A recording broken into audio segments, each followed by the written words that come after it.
Hello everyone, welcome back to my Facebook page and YouTube channel Nupur blog and cook. কেমন আছেন সবাই? আশা করি সবাই অনেক অনেক ভালো আছেন, আমিও ভালো আছি।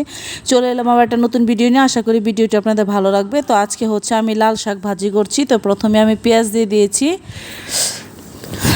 পেঁয়াজের উপরে শাকটা আমি বসিয়ে দিব সম্পূর্ণ। আর এর মধ্যে কাঁচামরিচও দিয়ে দিয়েছি,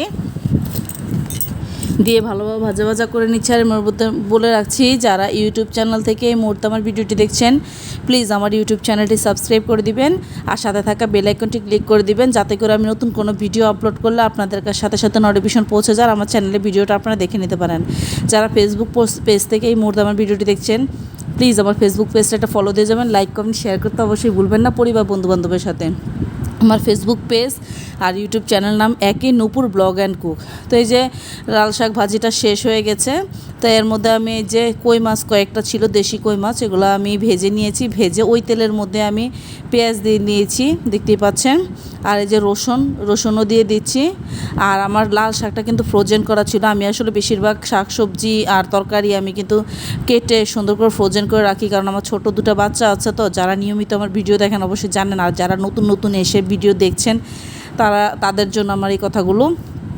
তাই আমি বেশিরভাগ ক্ষেত্রে ফ্রোজেন তরকারি বা শাকসবজি আমি ব্যবহার করে থাকি। তো এই কারণে আমার লাল শাকটা কিন্তু ফ্রোজেন করা ছিল, বরফ ছিল। তো এই তো এখন কথা বলতে বলতে আমার মাছের তরকারিটাও রান্না প্রায় অলমোস্ট শেষ হয়ে আসছে।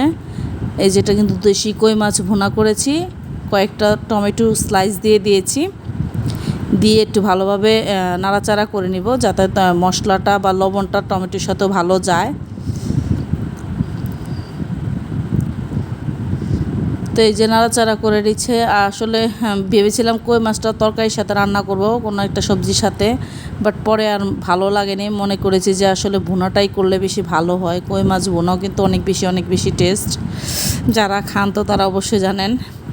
তো এই যে আমার মাছটা কিন্তু অলরেডি ভুনা শেষ। তো আজকে দুপুরে রান্না আমার এই পর্যন্তই, কই মাছ ভুনা আর হচ্ছে লাল শাক।